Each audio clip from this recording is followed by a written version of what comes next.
Hey.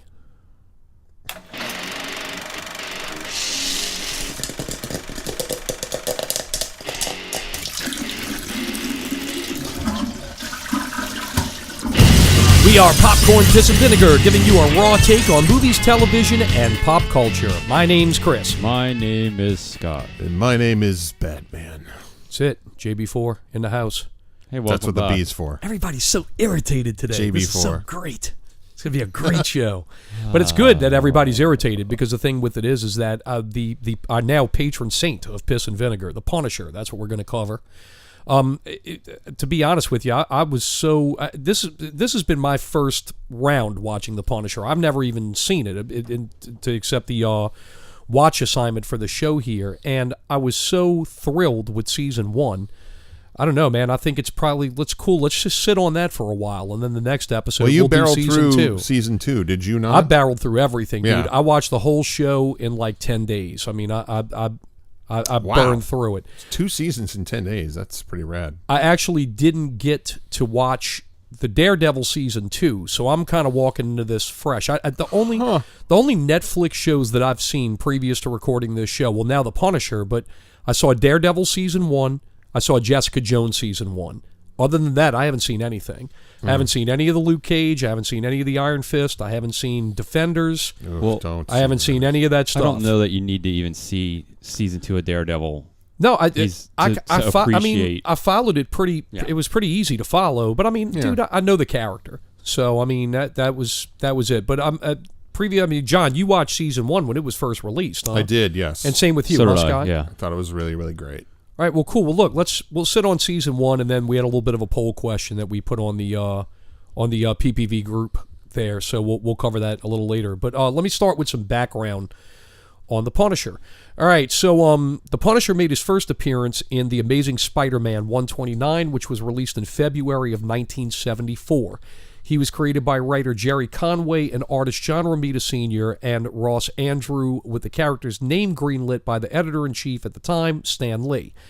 Though the character has variations between comics and film, the character's basics are the same. The Punisher is an ex-Marine whose family was murdered by the New York mob. He wages a brutal and violent war against them. The character exploded in popularity in the 1980s when gritty comic books such as The Dark Knight Returns and Watchmen became popular. The character has been portrayed in 3 movies before moving over to Netflix and becoming part of the larger Marvel Cinematic Universe. The first movie was released in 1989. It starred Dolph Lundgren. The second was in 2004 that starred Thomas Jane. And Really the last good one was in 2008 with Ray Stevenson, who eventually landed a role as one of the Warrior 3 in the first 2 Thor movies. So he has a little bit of Marvel cred outside of being the Punisher. He was a Punisher and also an Asgardian. John Bernthal was officially announced to play the Punisher in June of 2015. His first appearance was in Daredevil Season 2, which was released for streaming in March of 2016. In November of 2017, he got his own series with the follow-up second season that was released early last month. And we'll cover that in the next episode, of course, Season 2. Do you have it? I seem to recall, and this could be faulty memory, but in the early comics, the Punisher was a vigilante that was out of control, like he was out to kill litter bugs and stuff like that. I'm not that familiar with the character's early origins, but I know that there was another comic book character that was called the Executioner, and the writer Jerry Conway was so taken by that character that's kind of like his homage to that Executioner character. So, but he was initially a villain that Spider-Man was going after, so he had to be a little bit more... The Punisher was? The Punisher was actually a vigilante trying to kill Spider-Man because Spider-Man was framed for something to do with Norman Osborn. So he was kind of like he was an anti-hero when he was first launched. But the character's always been extreme. Where the Punisher became mega popular was his limited series, where he goes on an all-out war against the mob. And that came out, if I'm not mistaken, in the mid-'80s. It was a limited series, and like I said, in that same vein as The Dark Knight Returns and The Watchmen, that character enjoyed great success. And all the way up into the 1990s, if I'm not mistaken, there was 3 titles that character had at one time. There was The Punisher War Journal, and there was another title that he had also. Warzone? Yeah, or- Warzone was Yeah. one, War Journal, and then he had The Punisher. But it declines like anything else. The character is, a character like that is very good for its time. Yeah. And really good in the public consciousness. But then, as things change, that character kind of fades away and just, doesn't go away, but just serves a different purpose within that Marvel Cinematic Universe. So Yeah.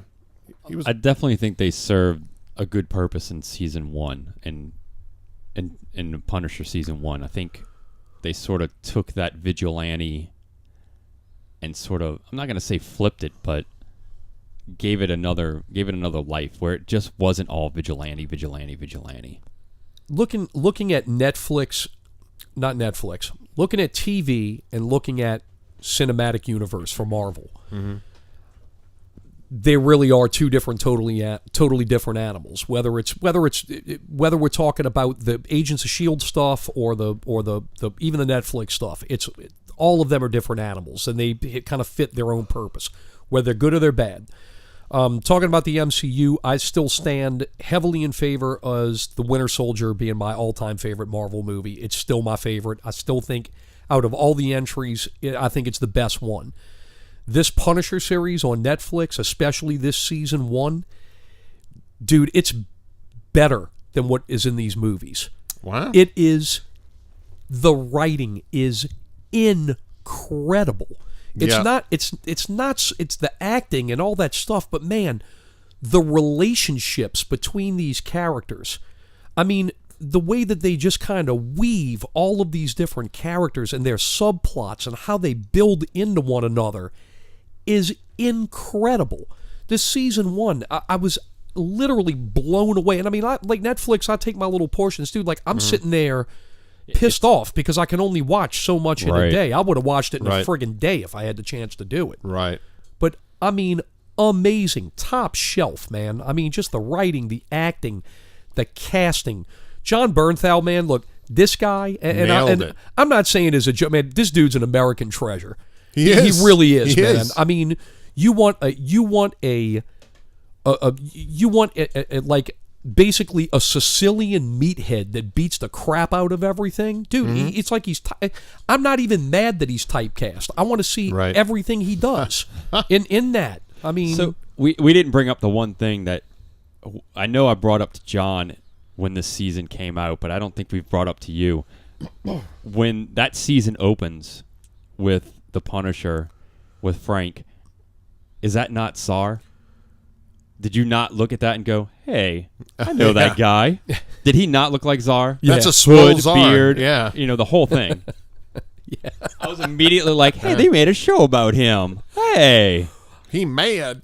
going Right. into the beginning of the show, and what I think was great and would set it up, I knew I was in for something that, I mean, I really had no idea that the show was going to be to this level of excellence. Yeah. But- Stick a but- pin in that. We're going to circle back. But go ahead. But what I liked in the opening of the show, which I thought was great, is that he's kind of cleaning up the mess of what was left over. Right. And what I love is that it shows the title card down to the bottom, and it says Juarez, Mexico. And he snipes this drug lord and basically blows his brains across the back of a wall. And then they pan the camera back, which seems like miles, and then it shows the card, El Paso, Texas. So he sniped this dude. He sniped this dude from across the border. Oh, Right. God, man. I mean, Yeah. and that just set a tone. But, man, I was sitting there, I was like, man, this is going to be an ultra-violent thrill ride. It was an ultra-violent thrill ride. But, man, the writing is amazing. It's so good. It's so well done. When I saw it, I remember thinking to myself, season 1, that it almost doesn't count as a Marvel joint.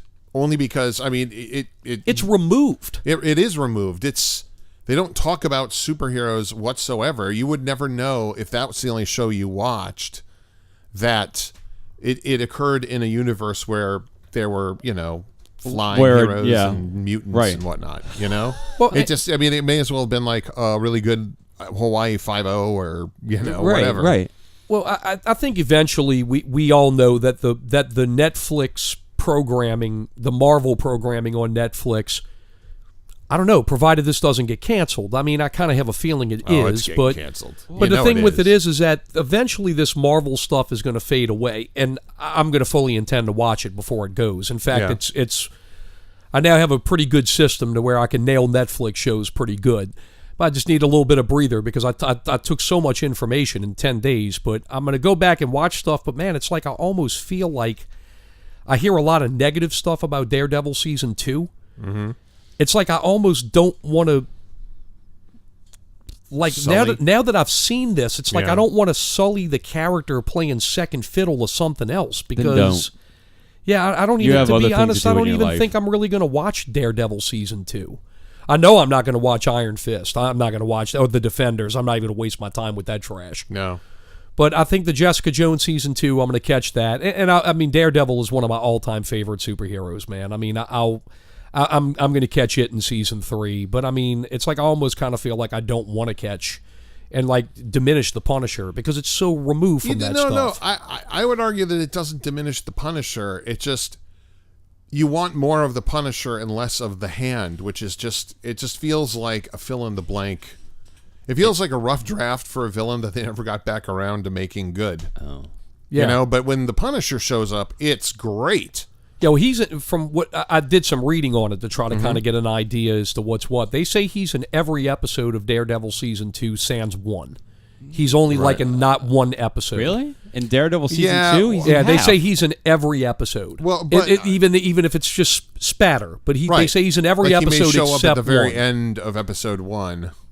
Right. And it cuts to black. Like, I feel like you walk away feeling like he's in about 50% of it and thinking he should have been That's in how more I of it. felt.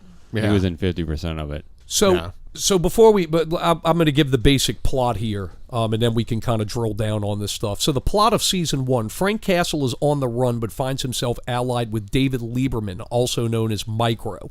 Micro has released a video to Homeland Security agent Dina Madani that shows the murder of an Iraqi policeman by Marine Special Forces and the CIA. In the background, there are interconnected subplots that deal with Frank's best friend and former Marine, Billy Russo, wounded veteran Curtis Hoyle, and his attempt to rehabilitate embattled ex-soldier Lewis Walcott, and Sarah Lieberman, wife of Micro, who believes that her husband is dead. So let's break down let's start with the characters here. We'll start with Lieberman. So Lieberman's deal is that he hacks a video of a CIA killing of innocent Iraqi, either police or military forces, and he has leaked this to Homeland Security in hopes that there's going to be some truth and some justice that's thrown toward these kind of like black op, evil bastard CIA guys. So as a result of that, they try and kill him, and he's saved by his cell phone. So he essentially just plays dead, and he's watching his family from afar. And he aids the list of the Punisher. He enlists the aid of the Punisher. He thinks that he's going to maybe be a bullet, and he's going to be a gun, and the Punisher is going to be the bullet. Well, that kind of that kind of backfires on him, But it's really interesting. I think that's what makes the show so excellent. Is all of this stuff that's going in between. Frank is going to the wife, and he's checking on her, and there's obvious tension between them, and her quote-unquote dead husband is watching all this stuff over a video. Right. And man, I mean, like, he's sitting there and he's like kind of like fathering these kids as Frank Castle would father a kid, Right. which I'm fully on that. If I ever find out one of my kids are being a bully, I'm totally going to grab the knife and stick it to their throat and, but I mean, that's the thing. He's like sitting there, he's like, oh, you want to play with knives, huh? So he shows his, that Lieberman's son, that what it's really like to walk around and wave around a weapon. And you want to be a big man. Well, this is what carrying a weapon is all about. And I mean, it's just those little things, I mean, that whole tension play with the wife and everything. And he's an honorable dude. He does everything that he can to push that away. He's in there in earnest to make sure that everything is okay with this guy's wife. And this dude on the other side is suffering, basically watching all this stuff. And I mean, it's just that little stuff. You know, that makes the show so unbelievable. So, yeah, Punisher is. I still like Jessica Jones season 1 a little better, and then Daredevil season 1 and Punisher season 1 are tied for a very, very close second for me. When you're talking about all the subplots, there's one main plot that goes from start to finish, and it's basically the main plot of the story is Lieberman's video that's been leaked, and the main adversary, which is Rollins, the CIA guy, right. And then come to find out that some of Frank's allies that he thought were his allies are actually working with Rollins. Right. And that's the main arc of the show. Yeah. But then you have all these other subplots that are going on where there's another army buddy of theirs, wasn't a Marine, he was an army guy that is rehabilitating all of these soldiers, and he's running a support group. Mm-hmm. And he deals with, and I think it handles the stuff beautifully. They show the first support group meeting. They have the army guy in there that's kind of like the crazy alt-right conservative guy, they're trying to take my guns and all that stuff. There's that guy.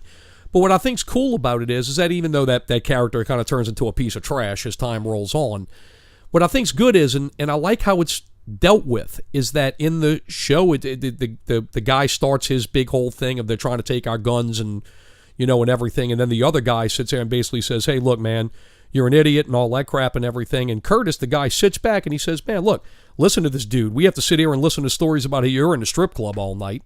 At least, listen to this guy. And I think that's what's cool about this Curtis character, is that he's a character that's trying to heal, and he's trying to give everybody a voice so they can heal from these things. Right. And you end up with a character named Lewis who basically kind of gets entwined in all of this different stuff. He's suffering from PTSD very badly. His father is just trying to help his son, but the kid's out of control, and I think that's one of the big themes of the show, and it's even it even drags into the second season.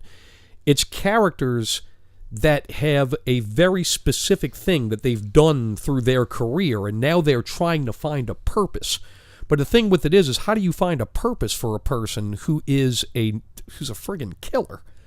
Right. I mean, and that's sort of I kind of felt like that was one of the things that was kind of really important about that show, is that they did really emphasize how vets are treated and how they're just kind of left behind. Like, they have to go to these groups, and it's an important thing, and you see how this guy sort of just gets left behind. The guy who ends up getting manipulated at the end, he really does get left behind. And that's the thing. You're dealing with So you're dealing with this, Curtis, right there. So, I mean, you're dealing with a situation to where, and that even drives it off even more, is that it goes to show that our vets don't really have good mental care. I mean, you're talking about a guy who's sitting there running a support group in a New York basement, and thank God for Billy Russo, who's cutting him a check to help him out. Exactly. I go through it right now. Look, I have 2 veterans that work for me who are older gentlemen. Mm-hmm. I have one of them right now who's actually very sick, and I sit there and I listen to horror stories he goes through with the VA. And even though it's a comic book show, man, it's at least shining some kind of awareness. It is, and I think that was a very important thing for them to do amidst all the violence and the really good writing. I mean, it was just... and that's it's not something we get from Marvel or a big... that's not something we would get. Well, and that's the undertone of it, too, is that, look, you got the Punisher, who's larger than life, and he goes out there and kicks ass and brutalizes and beats the bad guys and all that stuff and everything, but not everybody can be the Punisher. No. So the thing with it is that if you have these guys who have this kind of misdirected rage, and they don't know how to focus these things, then the thing with it is that you kind of end up, it's like, I'll never, one of the things that he says in the first season that Frank Castle says, he says, man, look, I'm a Marine, and I loved that shit. I loved it. He said, I'm sitting here elbow deep in blood, and sometimes I love being there more than being with my own kids, and I got to live with that. I mean, all that little subtle stuff that's in that writing in that show, I think is phenomenal. It's very well done. It's an exceptional show. Yeah. And do we have any broad stroke comments on season 2 without spoiling it? Yeah. I think we can do some broad stroke comments. Sure. I think that thematically it's a little bit more inconsistent than the first. It's not as well tied in together. Like, it's season 1 is a much better woven story, and all the kind of disparate narrative threads come together really nicely. In this one, there's one character in particular, you're just sort of like, that's what happened? Okay. Like it's sort of like almost they were like, oh, we're going to get canceled. Ugh, all right. Like let's just do it. Yeah, let's just have some really great action piece. It has some of the best action set pieces in all of the Netflix canon. There's and I won't spoil any of it. I'll just lay out what it is. There's a scene where he essentially fights with a group of Russian mobsters who are in a weight room. Yeah. And it is the most ridiculous thing ever. Yeah, it's good. I mean, it's really, really good. Brutal. Yeah. And I mean, what I think's funny about it is, and what makes that scene, and this is the only thing I'll say about the scene, little 5'7" Frank Castle walks in with these 6-foot giants and eyes them down like they're little pieces of crap. And you totally buy that he's going to whoop them. Right. And whoop them hard. It's one thing I got to say about season 2 also, and I think is really cool. He's a lot more of an ass whipper in season 2. He takes a lot less damage in season 2 than he does in season 1. But it makes sense. The reason why is because the stuff he's up against in season 1, it far outweighs what he's against in season 2. Yeah. And I think that they do, I don't know if that's intentional, but I think, or if it's a happy accident, but it's great. I mean, he takes his lumps in season 2, but he takes his lumps from the right people. Yeah. I mean, the little underline, little schoolyard guys, he whoops them, and I mean whoops them hard. But, I mean, you saw Scott in episode 1 where he gets into the brawl in the bar room. In the bar room, in the bathroom. Right. I mean, like, that's the first time I've ever seen, like,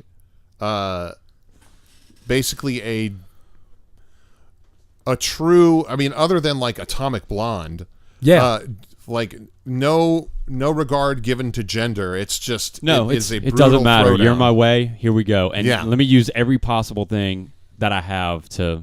It's got a lot of great moments. I honestly, I don't want to get too deep into it because we're going to do that on the next episode. But season 2, I don't think is as good as season 1. But man, It's entertaining. I was pleasantly surprised how well done it is, because normally I'm a hard ass on sophomore seasons of television. Right. It was very good, very well done. But we'll wrap up some of just the kind of the main characters here before we roll. Let me get to my notes here. Dina Madani, another character. I guess kind of plays the damsel in distress in some point. But I mean, the thing with it is though, man, just a great character. She's a fantastic character. Another one that's just woven in. Yeah, she's manipulated. But the thing with it is, man, is that all of this stuff really builds her into a fantastic character in season 2. Yeah. So she's one of the better characters in season 2. Yeah. Ben Barnes plays Billy Russo. So I've heard some people kind of critical of the character. I think the guy's a fantastic actor. So do I. I think he's really actor. good, and this might be a little controversial, but I'm down with Ben Barnes taking over for Ben Affleck as Batman. I'm down with it. Oh, really? Yeah, I'm cool with it. Is he up for it? He's not up, but when I saw him, I was like, that dude would make a killer Batman. He'd be good. Huh. He's got good suave enough to play a good Bruce Wayne, and he's a good actor. He's got a good frame. He's got the dark hair. I think he'd be a good, kind of almost Wes Bentley-ish. Yeah. I think that Yeah. he'd be a good pick for He a wouldn't Batman. be bad. He's in Westworld, so he would have some scheduling. I don't think he's going to have He's not scheduling that problems. He's not that big a player in Westworld. He's big enough. Well, on top of that, too, is I don't even think he's going to be a player, because Matt Reeves was out today pimping Batman, and he said he wants a big star to play Batman. He does, yeah. So- Like John Hamm. Anyway, I think go he's ahead. too old. So, but we'll save that for not real movie news. All right, so we covered Curtis Hoyle. We covered David Lieberman. We covered Sarah Lieberman. Rollins, the main villain. I mean, perfect slimy older CIA guy. You just sit there and he just reeks punk every time that you see him on the screen, and you can't wait to see him get whooped. I think it's fantastic that he has to tie Castle down to beat him at the end. I think it's even more fantastic that he injects him with adrenaline so he can beat him even more. I mean, dude, just fantastic. I mean, just really, really cool. I like Rollins. Yeah. I love the fact that and a lot of recognizable actors that you haven't seen in 100 years. Mary Elizabeth Mastrantonio plays the head of the CIA, and Oh yeah. she goes played Maid Marian in the epic Robin Hood Prince of Thieves with Kevin Costner. There was a while when Bill Sienkiewicz came out with the Elektra miniseries.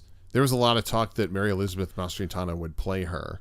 Uh-huh. So Really? it's nice to see her tied into that universe in some ancillary way. Well, I like when she goes to Rollins in the show and she tells him, hey, look, I'm going to make you my right-hand man. You're going to be my major domo, so to speak. Is there anything that I need to know about from the past? He's like, Right. oh, absolutely Right. not. Just the thing with it is that, it wears a black shirt and a big skull on its chest running around New York City. That's all. All right, and then I think another kind of unsung character in the whole thing is Brett Mahoney, the detective, the guy who's NYPD, who's in charge of arresting the Punisher. He gets a lot of good play in season 2. Oh, he does. But he's fantastic. He just wants to do the right thing, and the problem with it is that he's just basically he wants to do the right thing, but you sit there and you look at him and you're like, dude, you're doing the right thing, but you just got to let things go. You just got to let things be what they are. Frank Castle is a death dealer. You just got to let him go out and deal death. You may not like it, but he's killing the right people. Right. So right. I mean, that's pretty much what it is, But yeah, man. I mean, like say, season 1, man, it just fantastic. I mean, I loved it. Top notch writing, man. Good character development. I think Marvel at its best. That's good stuff. Definitely up with villains. I mean, up there with the Kingpin from Daredevil season 1. That level of stuff. But it all just goes back to the fantastic, writing. man. Like when you write a good villain, Yeah. that's it. Yeah, You could have the best. You could have the Joker, who is one of the best villains for Batman, but when he's written poorly, you get Suicide Squad. Yeah, well, I mean, and that's exactly it. You get the Warner Brothers extended universe at large. So We'll see. pretty much what it is. All right, guys, anything to add into any thoughts, love, grievances about Punisher season 1? The only grievance I have is that Scott didn't watch all of season 2, but Oh, he let it out of the That's bag. So there it is. Oh, so much for being professional. no, Anyway. yeah. But that's all right, though. That's why we're not covering. Yeah, we were much, supposed so. to cover season 2, but the I'll ginger cut all this out. the ginger had life problems. So that's it. Yeah, we'll just edit all this out. All right, so a little thing that I was thinking about as I was watching Punisher season 1, who would win in a fight? Would it be John Wick or would it be the Punisher? Who wants to go first? John Wick. Okay, why? John Wick only because of his support and resources. Okay. That and really that's it. Because I went and saw your post about that, and I read through it. Equal. I think technically they're equal as far as technicians. Technicians. That's I'm saying that wrong. Tacticians. Yeah, tacticians. I think they're equal. I think they could probably fight each other fairly, and no one would win. But Wick has that support system that we sort of got a glimpse of in episode the sequel that I don't think the Punisher has. I think the Punisher's going to be out on his own, kind of waiting to win. Okay. I'm gonna say John Wick because, I mean, there's a lot of different ways you could if they were gonna. Well, be on I mean, screen dude, together, let's really be fair. Yeah. What Tom Cruise is to the ginger is what Keanu Reeves is to you. So I mean, I know that Pretty John much. Wick gets the auto win on that, but well, give me the no. reason why. No, I'll tell you why. I'll tell you why. I think the Punisher would kick Johnny Utah's butt. So, Dude, I can kick Johnny Utah's butt, dude. But the reason I think John Wick would win is because the Punisher is hardwired to torment his. He stretches out the conflict with the bad guys, and much like Daredevil, he appears to need to suffer a little bit. And John Wick is very utilitarian. He's like, head chest, head chest, head chest. You know, like it takes the Punisher a lot longer to off 5 dudes than it does John Wick to off 50 dudes. You know, and I don't think the emotion isn't right. there for John Wick. No, yeah, he's a robot. You know what I mean? And that's why. But I do think that if they were just going fisticuffs, then it would be a tie. You know? Yeah, I do too. I don't see any situation where Frank Castle wins. So coming up with this question, you know, I've obviously given this a lot of thought. You know, much like when Bluto thinks of Dorfman's, you know, Delta Tau name, you know, as Flounder. You know, he's given this a lot of thought. So I've given this a lot of thought as well. So I'm going to break it down, and I'm going to break it down like a total nerd because I'm a paper and pencil RPG guy from like the majority of my adolescent and young adult life. So we're going to break this down. Get the 20-sided die. True stats. Okay, so here it is. First of all, you know, a la Dungeons and Dragons, we're going to do the attributes. There's 6 attributes, 3 physicals and 3 mentals. Okay, we have strength, dexterity, constitution, intelligence, wisdom, and charisma. Okay, so strength being raw brute strength. I'm giving that to Frank Castle, okay? Yeah. Dexterity, which is better accuracy and hand-to-eye coordination, I'm giving that to John Wick. Damn right. Constitution, basically stamina and taking brutal punishment, I'm giving to Frank Castle. Intelligence, I'm giving this to John Wick because John Wick has run in more elite circles and he speaks dozens of languages. He's just running in those circles, so I'm going to give him intelligence. Wisdom, animal-style intuition and instincts, Frank Castle all the way. I'd give that a tie. Charisma, I'm giving to John Wick. And the reason I'm giving him charisma is because, yes, the Punisher is intimidating. However, John Wick's name is the Boogeyman. Right. And I'm giving him charisma. He's got the intimidation thing won as far as that.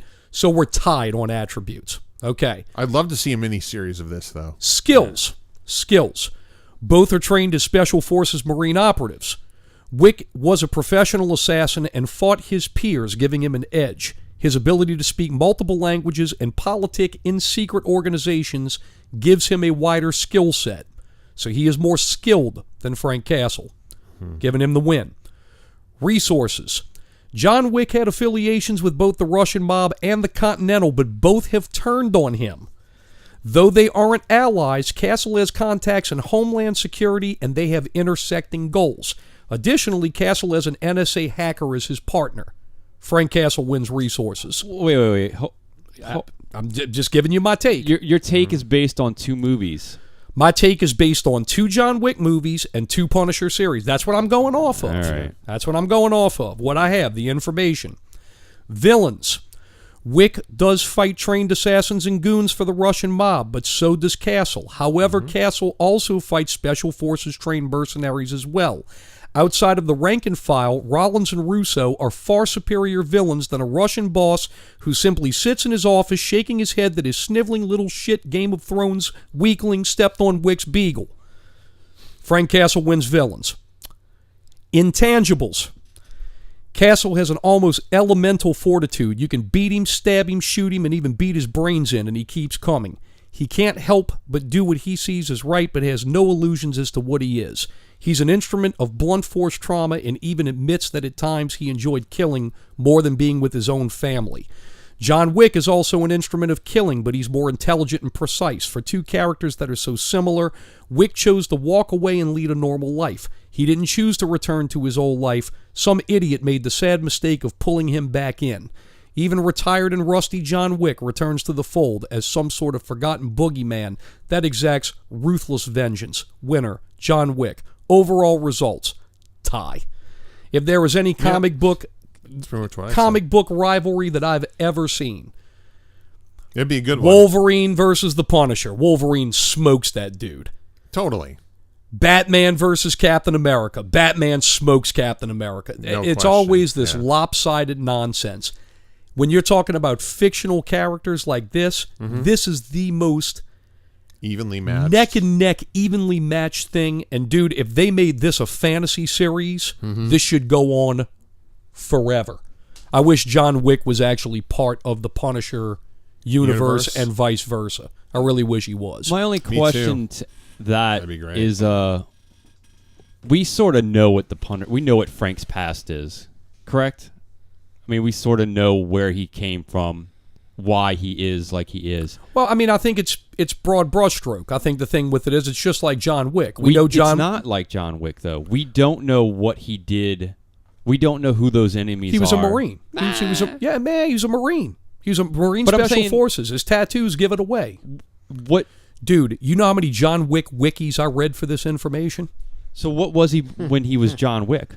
What, like when he was John Wick John Wick was a Special Forces Marine. He retired from a Special Forces Marine and became an elite hitman for the Russian mob. After he left the Russian, it segued into becoming part of the Continental, which is an assassin's guild. And then from there, what happened was that somebody stepped on his dog. He came out of retirement, and then he pissed off a whole bunch of powerful people in John Wick 2. Now, when John Wick 3 comes out, well, that maybe move the barometer to where he fights Frank Castle and wins. I don't think so. No. I think that they're pretty evenly matched. I think they're two great characters. I think your support system is going to be different. I think that at this point right now, with what we have, I think Frank's got the better support system. I mean, the dude's got congressional power. I mean, man, I mean, he's got a Homeland Security agent basically waving off police from arresting him. They gave the dude multiple millions of dollars and a brand new identity. He just can't keep his nose out of shit. That's the problem. And in season 2, he has a coming out party. I'm not going to spoil it for you, but it's fantastic. Yeah. He tells you the reason why it is the way it is. He breaks down why he's the Punisher, and that's what I'll go back again. What makes this show so fantastic, subtle writing, those little things that are in there that really drive home who these characters are. Did you ever see Lord of War? No. The Nick Cage movie? No. It's really good, and if you haven't seen it, then there's no point of reference to make. All right. I know, make your Ip Man joke now. I feel sorry No, for you guys. it's my Nick Cage joke where I can't seem to get on page with Nick Cage. Oh. Holla. That's it. You're a poet and didn't know it. Here it is. So you go. Yeah, I don't know.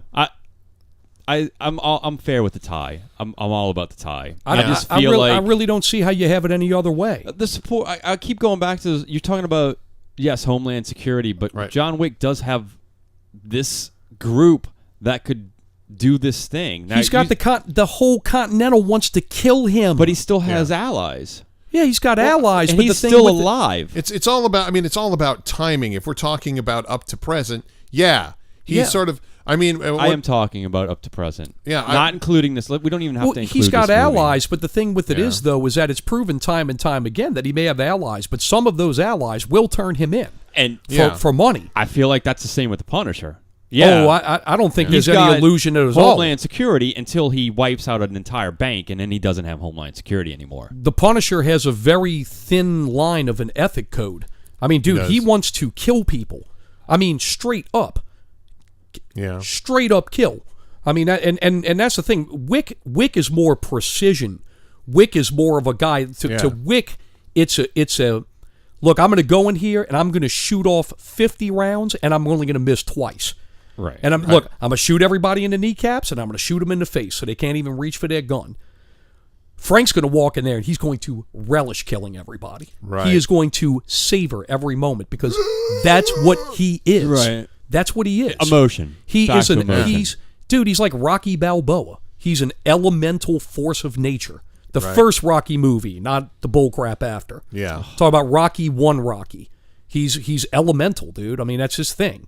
You can beat the crap out of him. He keeps on coming. He's raw passion. That's who he is. Right. You know? I mean, dude, you sit there and break it down. Look, who do you think would win in a fist fight? Yeah, okay, Castle may beat Wick. Who do you think's going to win in a gunfight? Oh, Wick's going to probably beat Castle. But dude, you have to look at the body of work of all of the character and look at everything they have access to. Yeah. So I mean that's really what it is. I mean, like I said, I had to kind of categorize it and then pick winners from there. But to me, it's an all-out tie. I would love to see them work together one day, though. God. Yeah, that's a John Wick Punisher. I mean, dude, Marvel, get on that. Give me a comic. I don't even like. I mean, that's fine. I feel like that's a buddy cop film. Yeah, I'm already working on. I would think that the organization would reach out to Frank Castle and say, "Why don't you join our ranks?" I feel like he would be a loose. He'd be a loose screw. They would never get somebody like that. That dude, he's too. Yeah, well, and I agree Maybe with you, they Scott. hired John Wick to kill Frank Castle. And That would probably be more. I think that would be an excellent story to where the Russian mob actually goes back to Wick and says they got this guy who's a real thorn in our ass. His name's Frank Castle or Pete Constiglione or whoever he is. We want the guy dead. Yeah. Yeah. And I mean, dude, that's God. That would be tremendous. Or you find out, or somebody goes to Frank and says, Frank, there's this assassin who's killing off these people, and one of them was my Russian friend. You need to go take him out. His name is John Wick. And you find out John's taken out, Russian assassins who just happen to be. I don't see John Wick not following through on an assignment. Look, if you sell me a Reese's peanut butter cup, it's delicious. It's great. Yeah. But I'm not going to take my separate chocolate and dip it into my peanut butter, except for this. I'll watch this. Yeah. John Wick and the Punisher, I'm down. Book it. Book it. Give me 3 seasons of television with these characters together. Oh, God, dude. That would be they are making tremendous. a television series based on the and world. Keanu says that he's interested in making a cameo in it just to launch it. He said he wants to. He said he'll at least be in the pilot. It's in development like everything else. I remember reporting this like 2 years ago. The Continental. I think it was like a year ago. Yeah, they said it was going to be named the Continental, and it was going to be the assassin world of John Wick. Which, hey man, look, if you get like a writing team that does something like The Punisher or Daredevil or even Blacklist or one of those kind of shows, and you put them behind something like the Continental, dude, I'm down. I'll watch it. I'll watch it all day, every day. Yep. Me too. So, all right, man. So, I mean, that's the thing. High recommendations to Punisher Season 1, thumbs up. Yes. Oh, yeah. Yeah, probably everybody who listens to this show has seen it already. But hey, guess what? If you are listening and you haven't seen it, we do our review on the shows. Yeah, man, check that out. And check out Season 2 also. We're going to cover that in the next couple of weeks and then have a discussion of what we'll do next. So. One last point here. It is in development at Starz, and Starz says Reeves will appear in the series. Nice. How old is that news? That is January 12th of this year. Oh, wow. So there you go. Right. That's fantastic. Hey, man, look, and if Keanu shows up, dude, I don't need him in every episode, but man, if you just put him in just to like sit there and like, he's just there to, he's just basically there to co-sign on it. I'm down. Hey, co-sign Wick, co-sign it. I'm down. Yes. Awesome. Definitely co-sign. So that's the whole thing. I mean, dude, you can't even get like a low league Marvel guy to co-sign on friggin' Agents of S.H.I.E.L.D. I mean, if you get Wick himself to co-sign on the Continental, down, brother. I'll watch. Absolutely. All day. So, all right, man, look, we appreciate you guys listening. Join over at the PPV Guys group. You can join there on Facebook. We actually throw a lot of not real movie news and just regular movie news over there. We keep that updated. You can jump in the chat with us and all that good stuff and kind of keep up as to what's going on. Also, please subscribe to our show on iTunes and share it. Write a review. We really appreciate that. Also, YouTube, if you like listening there, which that's my preference of listening.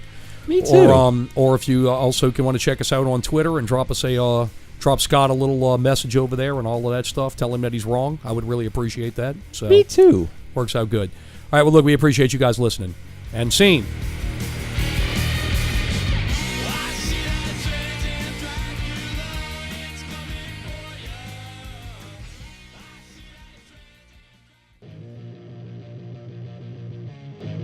You are listening to Popcorn, Piss, and Vinegar. Television. Movies. Pop culture. Keep up with the latest news from Luke Skywalker all the way to Batman. From Netflix to the CW. And all the news in between. Please subscribe and rate us on iTunes. Or stream our episodes from ppvguys.com.